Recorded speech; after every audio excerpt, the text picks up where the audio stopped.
মেয়া ভাই আপনি ঘরের লগে রাগ করছেন, ব্যাপারটা আমি বুঝতেছি। আপনার চেহারা দিক গায় এমনি সিকুইর ফেরা কথা না কয়া টেবিলটার মেঝে একটু শান্ত হয়ে বোন, আমি এক কাপ চা দিই, খায়া মনটা ঠান্ডা করে।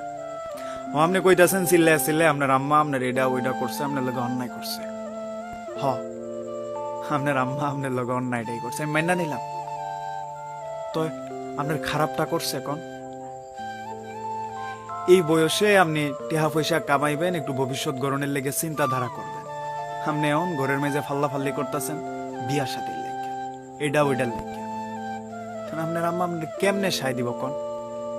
এটা তো হয় না আমি আবার, এটা আপনার বুঝার ব্যাপার। আপনি আপনার আম্মার লগে চিত্তা রয়েছেন, এখন চেতছেন, এমনি এমনি চেত দেখাইতেছেন।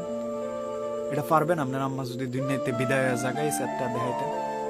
কোন আমার মন ঠিক কাকুন, আপনি পারবেন তো আপনার আম্মার লগে এই চেতটা দেখাইতে? তখন একটা কথা কই শুনেন মিয়া ভাই, মারা অঙ্ক বুঝেন না মিয়া ভাই, বুঝছেননি? আপনি সকালবেলা নাস্তার লাগিয়ে আমার কাছে একটা রুটি চাইবেন, আপনার 2টা রুটি এনে দিব। বন্ধু বান্ধব গুলোকে ঘুরনের লেগে চাইবেন, 20টা টিয়া চাইলে আপনি আম্মা আপনার 50 টাকা একটা নোট গুইছা দিব। হইছে? মারা হিসাব বুঝে না, মারা ইংলিশও বুঝে না মিয়া ভাই, বুঝেননি? মারা ইংলিশ বুঝে না। আপনি ইংরেজিতে কিনা কয় ভালোবাসার বদলা একটা কথা কয় না, আই হেট ইউ। এটা যদি আপনি আপনার আম্মারে গিয়া কন, দেখবেন আপনার আম্মা আপনার বুহ জড়াইয়া থাকবো। ওই যে একটাই কারণ, মা ইংলিশ বুঝে না। তো আপনার আম্মা আপনার লগে দারুণ মিথ্যাবাদী হইতে পারবো। আপনার পছন্দের খাওয়ানটা যদি গরু কুদ্দুর তাহে সকলতে হাওয়ার পরে, ওইটা মা নিজে না খায় আপনার লাগি তুইল্লা রাইকা কইব, বাজান আমি খাইছি, এটা তোর লাগিয়া রাইখা দিছি। এই ক্ষেত্রে আপনার আম্মা আপনার লগে মিছা কথাটা কইতে একটুও দ্বিধা করতো না, কারণ মায়েরা মিথ্যাবাদী হয় মাঝে মাঝে, মায়েরা বেহুব হয়, বুঝলেন? সারাটা জীবন কলুর বলদের মতো রান্নাঘর আর আপনি গো আমাগো ভালোটার পিছনে হাঁটতে হাঁটতে জিন্দিগিটা শেষ করে দেয়।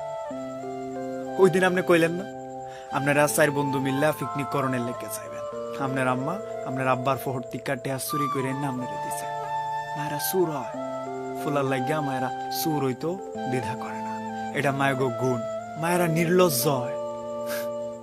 আপনি দারুণ ভাবে কইবেন যে আম্মা আমার জিনিসপত্রের মেঝে তুমি হাত লাগায় না, এরপরেও সকালবেলা আপনি গরুর লাহান গড়টারে অগুসালো কইরা দিয়া গেলে গা হাইন জ্বালায়া দেখবেন আপনার জিনিসপত্র গুলারে নিজের মনে কইরা সাজায়া গুছায়া থাক থাক কইরা রেখে দিছে। মারা মাঝে মাঝে বেহায়া হয়, আপনি কথা কইতে না চাইলেও আপনার ভালো মন্দটা খোঁজ নেওয়ার লেগিয়া গায়ে ফইরায় আপনার রেসি গাইব। রাইতে ঘুমানোর সময় আপনি ঘুমাইছেন কিনা এটা উকি মাইরা দেখবো।